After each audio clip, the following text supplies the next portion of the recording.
Thanks for tuning in to this week's episode of Hitting the Field.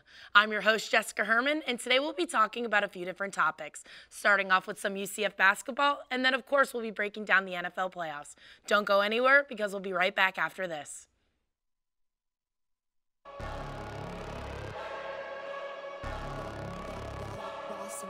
Things gon' change when I really hit the field.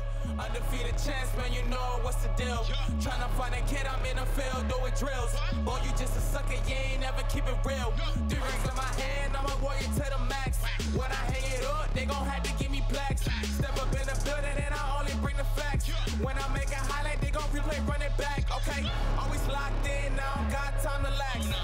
Saying he the best, he could take a lap. Batted 1,000 when you check the stats. Boy, is you ready? You ain't gotta ask.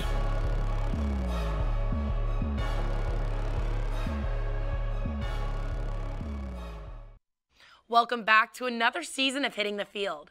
8 seasons now. We've come a long way, and we can't thank everyone enough who continues to watch our show and give us support.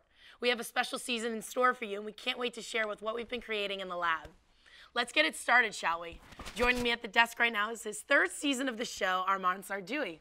How was your break, boss? Oh, it was good. It was good. You know, it was nice to go back home and spend time with the family. Always, never long enough, though. We always need that extra week. Yeah, it went by quick. It went by quick.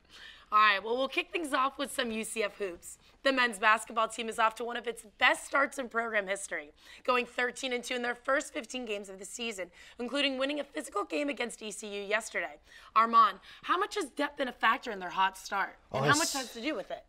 Well, it's been that team yesterday, even though, you know, we kind of went back and forth with ECU, that team is deep. I'm talking about, like, you know, we have Cesar De Jesus coming off the bench, you know, you have Deion Griffin, at Chad Brown, you know, still have guard play going on, and you still have rebounding. And that team is just, you know, they preseason polls, they call us #1 in the conference for a reason. We played like it. True that. So that is, it's just that team. I'm surprised we played better this year than last year. You think so? It shows, definitely. Well, also, we're getting a bunch of players back from injuries. I know we said that last semester, but now it's like, all right, you finally had your semester to figure it out. Now let's really do something with it. Right. I think that everybody's attitude on that team has changed, especially since Alford Dawkins. Like, you know, it's a completely different team from last year. Last year, you know, we just up and down. Right now, we're on a winning streak. We're playing well against teams that, you know, that we should beat. Right. It's like versus last year. Last year, you know, we have. I think this time around last year we just had won our 13th game. Right. And now we're 13. Yeah, right. Now we're 13-2.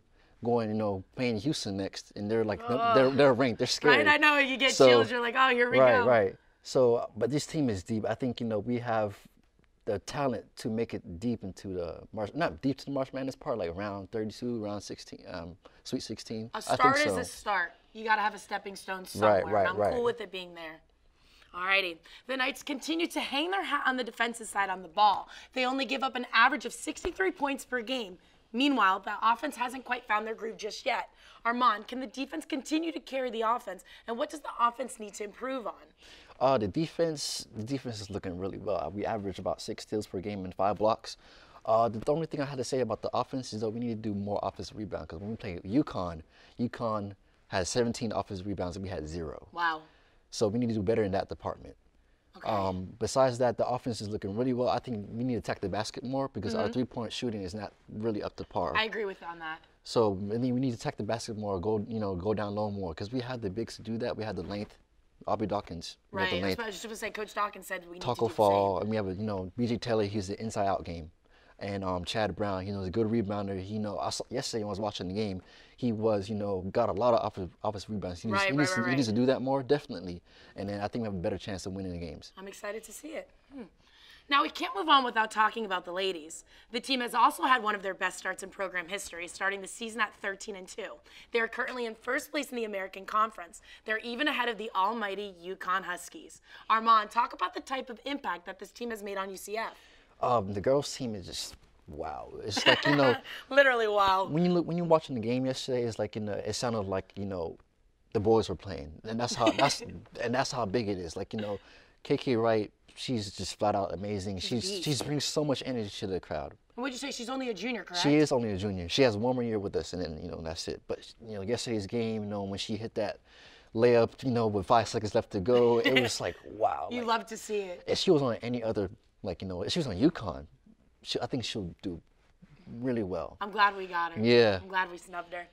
There's a lot of great players on the team, but the one that stands out the most, like we said, is KK Wright.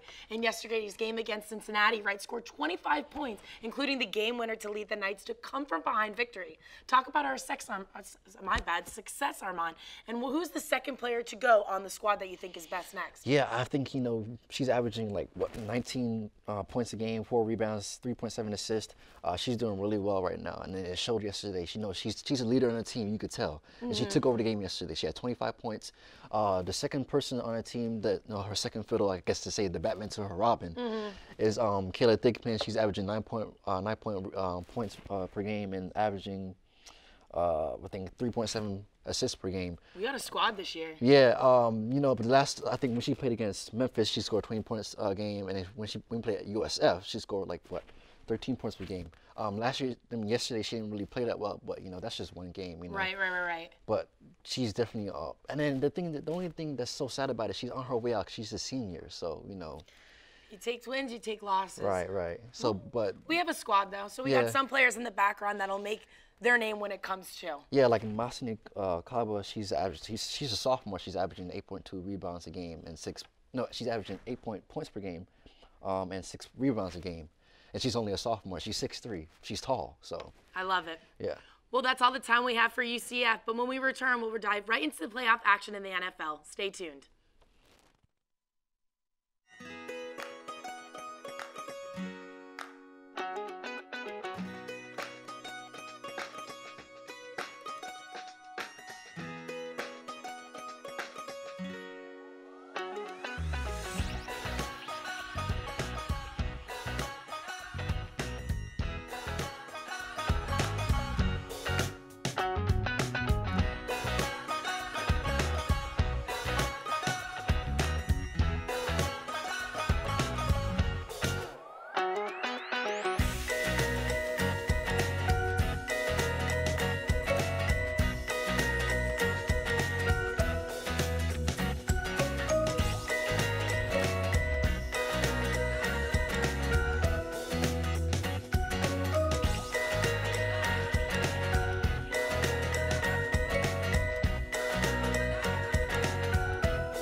Has this ever happened to you?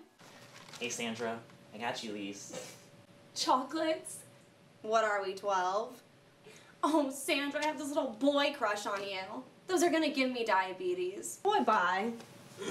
Are you sick of being rejected by every living, breathing, beautiful woman in this world? Yes. Are you tired of being an utter embarrassment to your family and friends because you're the only one who doesn't know how to talk to women yet? Yeah. Well, do you want the pimping to come easy? Yes. My name is Mr. Fly, and here I'm trying to talk to you today about pimp juice. Pimp juice?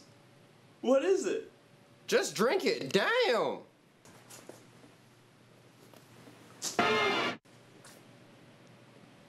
Ben? It's Big Benjamin now, little mama. Pimp juice. Now we're pimping pineapple. Welcome back. Joining me on set is HTF vets Jaret Kappelman and Troy Alford. Guys, welcome back. Let's get right into it. A lot has happened in the playoffs this far, especially this past weekend. What were the biggest takeaways this far? Troy, we'll kick it off with you first. Honestly, I was impressed with the AFC teams. I was impressed with the Chiefs and the Patriots. The Chiefs played great defense. Like I was talking to Jaret earlier, I don't know how often they're going to play that, if it's going to show up next week, but for what they did, it was amazing. The Patriots played well. I know we're trying to write off Tom Brady, but it seems like he's not going anywhere. Sony Michel had a great game, and the Patriots are here to play. They've got a team this season. They always have a team. Well, they got Tom Brady. He's his team himself, but they have a team. Yes. What about you? I think the Patriots definitely made the biggest statement that, hey, we're not going anywhere. Right. I mean, if you look at the first half, 35-7, that they didn't really play in the second half. They just played, hey, let's not get hurt. Let's just make it to the next week. I don't even want to talk the NFC. I'm so sad. The Eagles had that game. They just had to play 2 quarters yesterday, and they only played 1. You know, sometimes injuries caught up. Everyone got hurt How do you feel throughout the about season. that play? There's you nothing already wrong know what with play it. I'm talking about. I mean, everyone's going to say let it run to the 2-minute warning. Everyone's going to say, it's just, you know, he should have caught it. The whole thing is, I have no issue with them running the play. The ball should have been caught. Alshon made one mistake. You know, I'm not mad at him. He was a huge reason that we won the Super Bowl last year. Played a huge role in us getting back to the playoffs this year. Yeah. So it's just unfortunate it happens, and we're going to move on. That's it. And prior to that, he was making some great catches. You know, it's football. It happens. You know, you miss catches, you make some. But prior to that, he was playing a great game. Yeah. Nick Foles, I mean, he was missing a lot of passes down the stretch, but it's Nick Foles. Like I don't know if there was even Nick Foles. The whole Eagles team just went dead after the first quarter. The whole team. It was the defense wasn't making stops. The offense didn't move the ball. They were getting some good stops though. In the fourth quarter. Yeah. That's when they stepped up because, you know, hey, back's against the wall. If we don't do anything, season's actually over. So, you know, they stepped up late. But the other NFC game, the Rams, I'm looking for the Rams. You know, when they played back in week 11, I believe, the Saints took the home field advantage and kind of ran away with it towards the end. Now the Rams have different looks with C.J. Anderson and Todd Gurley kind of sharing the duties back there. So I think that's going to play a huge role. You know, there's not much tape on C.J. this year. He was on. He's on like 3 teams. This is 3rd team. I love you boys, but I'm going to my next question. Okay, sorry. Sorry. You guys are getting too heated. Yeah. With next week's matchup being the Saints and the Rams in the NFC, and the HTF adopted team Chiefs are going up against the Patriots, I want to know from you guys, who's going to the Super Bowl? Who's doing it? Well, I said it yesterday. I said the winners of yesterday's games are going to the Super Bowl, and I meant that. So I'm taking Patriots, and I'm bringing up the Patriots and the Saints in the Super Bowl. I truly thought that even if the Eagles had beat the Saints, they would have rolled through the Rams again because we've already went to LA once this year and beat them 4 weeks ago. You know, I really didn't see a reason that the Patriots this week, if that Chiefs defense shows up the way they did in LA, giving up 53, there is no way you're going to stop Tom Brady I respect that in a playoff game. All right, what about you? I'm going to go with the 2 winners. I'm going to go with the Patriots and the Chiefs and the Saints. I'm sorry. I got the 2 home teams. I think the Chiefs are going to show up. Pat Mahomes didn't have the greatest game last week, but I think he's going to show up this time. He's home. And, you know, Tom Brady in those type of environments, I don't know if he's going to show up and be as great as he can be. I believe the Chiefs are going to make it rough on him, and it's going to be a great game. The Chiefs are definitely going to put up a battle. They will. That's a good team. It's going to be loud. Very loud. That atmosphere is going to be an explosive shake game. some things. So that'll be interesting to see how they adjust offensively. Looking forward to that one. Well, from the playoffs to the Steelers, that is starting to become a daily soap opera. There's a lot of speculation that the end may be near for Antonio Brown's time in the Steel City. Troy, what's going on here, and what do you think AB lands for next season? AB is in a rough situation. He's not, you know, satisfied with his team in the front office. There's a lot of teams out here that want him. You got the Colts, you got the Browns, you got the 49ers. You know, there's a lot of teams in the mix. But realistically, I don't see him going to the Browns. I don't see the Steelers trading him within their conference. The 49ers can offer up a good pick, but I don't know if they're going to offer that pick for Antonio Brown. But if he goes anywhere, I can see him go to the 49ers. If I had to make a wild guess, I would say the 49ers. Is that like a hot take? Because you said wild guess. Yeah, that's a hot take. Where would you like to see him end up? I would like to see him with the Browns, him and Juice Landry. That would be nice, you know, in Baker. But I think he ends up with the 49ers, ultimately. Okay, that's not the end of the world. What about you, Jaret? It's going to depend. He's obviously not going to be a Steeler. He already took them out of his bio on Twitter. Correct. And so Did he unfollowed them off Instagram? Yeah, so my whole thing of where he's going to land, it might even be like a highest bidder kind of thing. Like, hey, a team's going to trade and we'll pay you money. Because I think Brown's arguably #1 wide receiver. He's definitely top 3 in the NFL. So I think it'd be really cool to see him on the Texans. What? Antonio Brown and DeAndre Hopkins, that another 1-2 hot take, punch. why not? But what about the cap with that? Oh, I'm not. Money wasn't a thing. I said it. Well, I would like him to see. Okay, would you? Okay. Where I think he'll end up, probably a Jets, 49ers, a team that wasn't relevant this year. Just because they'll have the money to go spend for him. Well, wish him the best of luck. I guess we'll all find out sooner than later with his ordeal. Well, now on to the coaching moves around the league. 8 teams have decided to move on from their previous coaches. Guys, who has the best hire, and which hire has shocked you the most? I'll start with you, Jaret. I think the best hire was the Packers and Matt LaFleur. I mean, if you look at his path, he was the quarterback coach for the Falcons, helped lead Matt Ryan to the Super Bowl, worked with him. Then he was the offensive coordinator under McVay in LA. And then he moved on to be the Titans offensive coordinator this year and now he's a head coach. Sounds like I mean, a player. he's taken the path, just bang, bang, bang, hop around, and in 4 years, he's made a statement from just a quarterback coach all the way to a head coach, which will help work offensive-minded with a struggling Aaron Rodgers. So I think that was a really good hire for them. Troy? For best hire, I'm going to go with Bruce Arians. He's a proven coach, two-time AP Coach of the Year. He was relatively successful with the Cardinals, and I expect him to carry that over into Tampa with Jameis. Yeah, that's my best hire, Bruce Arians. Okay. Do you see anybody that you think needs to get out of there? The worst hire was Adam Gase to the Jets. I agree with you. You hired an in-division former coach who went to the playoffs once, got rolled by the Steelers in the playoffs. Yep. I don't get the hire. It's not even like he did anything special with Ryan Tannehill. It's not like he did anything special with Jay Cutler, Matt Moore. I would have brought in a much younger guy to work with Sam Darnold and help develop him. I don't Wasn't really happy see with what that the at all. Jets were Can you doing. cut him a little slack? You know, Tannehill was injured a lot during his tenure. His one healthy year, they did make the playoffs. Yeah, exactly. But I mean, he was the offensive coordinator with Jay Cutler and the I Bears. agree He hasn't been with you. successful with quarterbacks. I agree with you. That is the worst hire, in my opinion. Well, then let's switch things up. Who was the least surprising fire of a head coach? The fire? Yeah. Well, I mean, Mike McCarthy midseason wasn't a shocker. Yeah, we expected that. We really. Yeah, So that would be the number one at our list? Marvin Lewis was overdue. way overdue. We've That been waiting was on that for years. Like you know. 5 If you're a years watcher now. of the NFL, like You were waiting for that lottery Yeah, ticket like- number to be called already. yeah, like when is he gonna get out of here? You know. 0 playoff wins in Yeah. his 20 years terrible. there or whatever. Yeah, it's Could be worse. We've seen it. Got to start somewhere. Well, we're going to take a quick commercial break, but when we return, we'll be talking some more hoops. Interesting to see who's getting fired and who's not getting fired around town.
Welcome back. The NBA, my bad, I'm so sorry. The NBA season is already at the halfway point, and we've seen some pretty great action.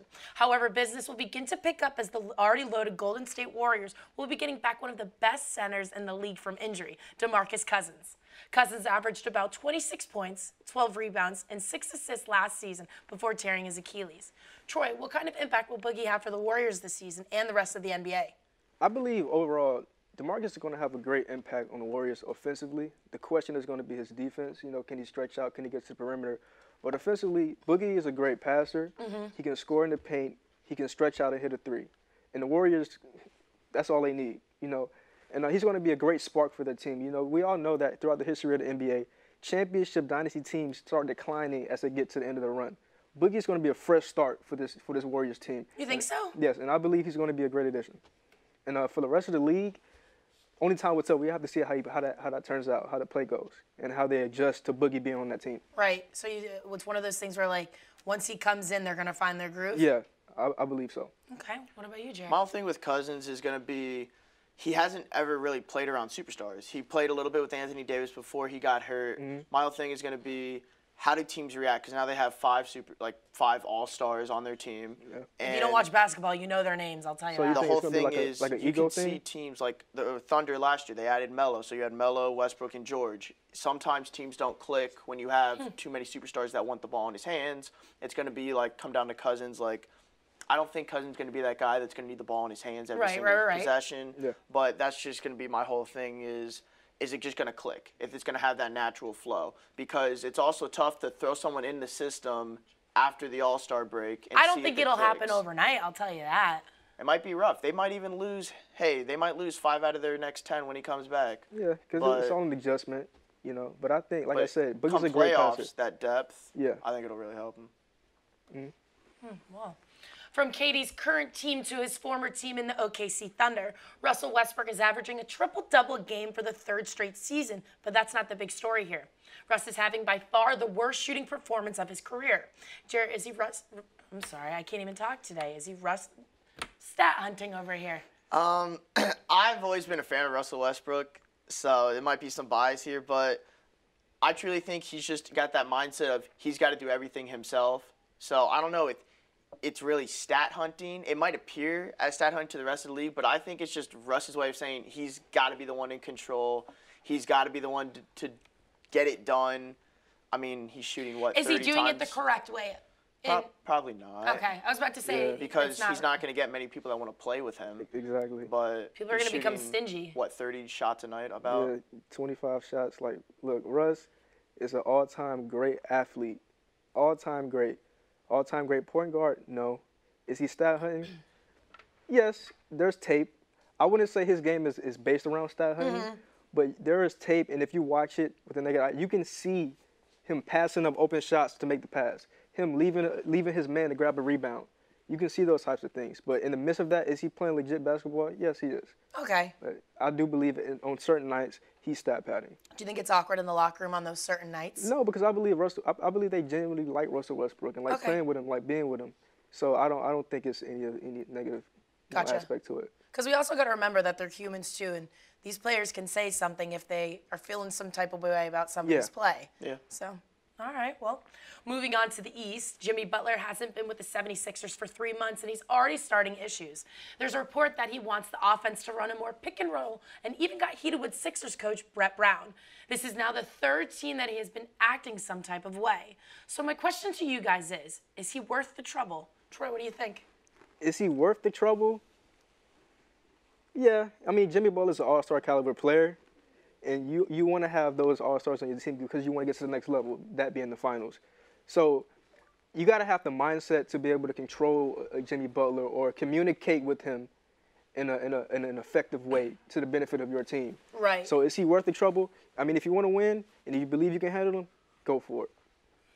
I think that's it. He said it himself. You have to have a coach, I think, with a stronger personality than him. Yeah. Jimmy Butler can't be your strongest personality out of every one part of the organization.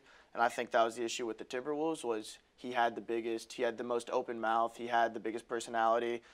I mean, he needs to go to a team. I don't think the Sixers is the right fit for him. He needs to go to a team where I'm not even saying this, but like play under someone like LeBron where I don't think Butler would backtrash LeBron. I don't think they want him. But my thing is you need someone where Butler's going to listen and be coachable. I think that's the issue right now. I think Butler's trying to be player coach instead of being the player coach. That's got to be such an uncomfortable position, not for Butler, but for everyone around it to be like, hey, even though we get you're incredible, but you need to take a step down. And I don't think Jimmy Butler will take a step back. You know, Jimmy is an assertive guy. He wants what he wants. He wants to win, and he's going to do it Jimmy Butler's way.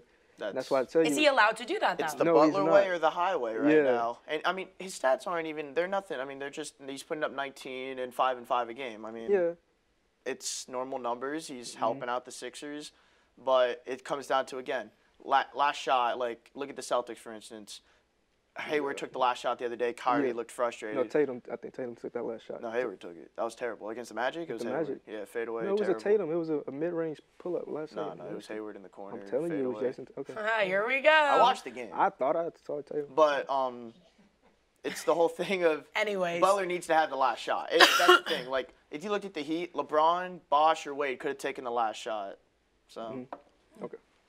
Well, the NBA All-Star Game is right around the corner. So, guys, give me your starting 5 from the East and the West.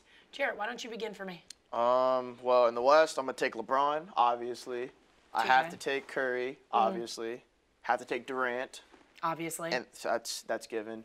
And then Luka, obviously. As a starter? Yes. Wow. My man's nasty. My man. I love it. Nasty. And then getting my bold fifth, in here.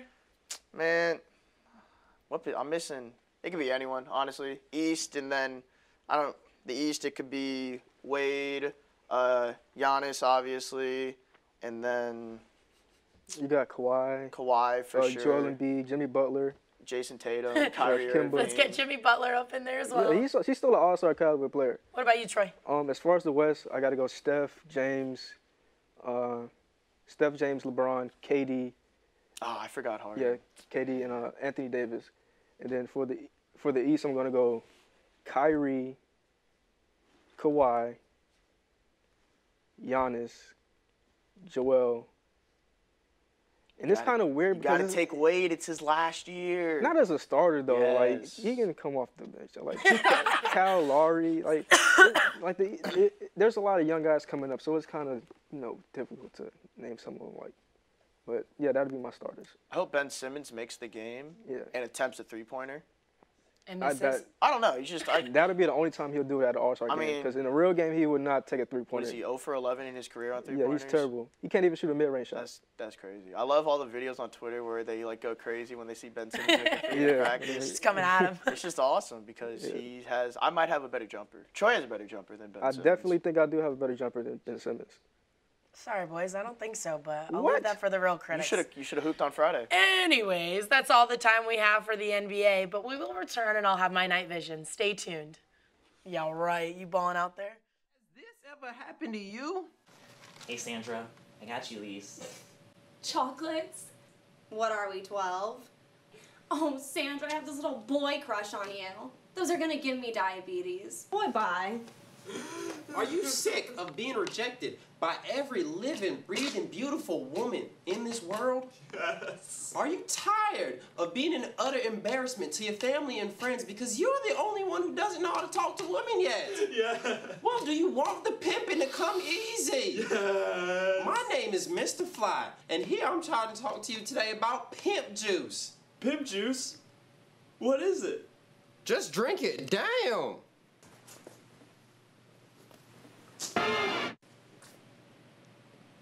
Ben?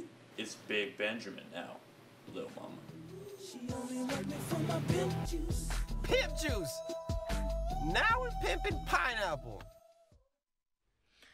For those who've been keeping up with us, you know we always end the episode with a little night vision. This is where I get to speak some nonsense to you all. Hitting the Field has been around for about 8 seasons and many more to come, of course. It's insane to see how far along the Student Run show has come. I would like to give a shout out to everyone involved, from my teammates next to me to the viewers. I appreciate all of you. All right, so like I said, here comes the nonsense. Kyler Murray, do we take the money? Do we give him the money? Is he worth the money? We going football? We going baseball? What are we doing here? So I guess this is where I get to think about it. If I'm in that position, what would I do? As you all know, I'm an athlete. Not really. That's why I'm here. What would I do? Do you do the same thing? Do you ask for more money? When you're this age, where does one begin? I wish I was in that position. All I can say is all more power to him. I hope he gets it in whichever direction he goes, whatever sport. That guy's a beast, and we saw it all happen in front of us. You know me, I love hockey. I'm not going to talk about it because my Panthers are still trash. But anyways, thank you to everyone for tuning into this episode of Hitting the Field. Make sure to check out our Twitter and Instagram. We always got something to talk about with all of you sports fans. Reach out to us sometimes. See y'all next time. Thank you again.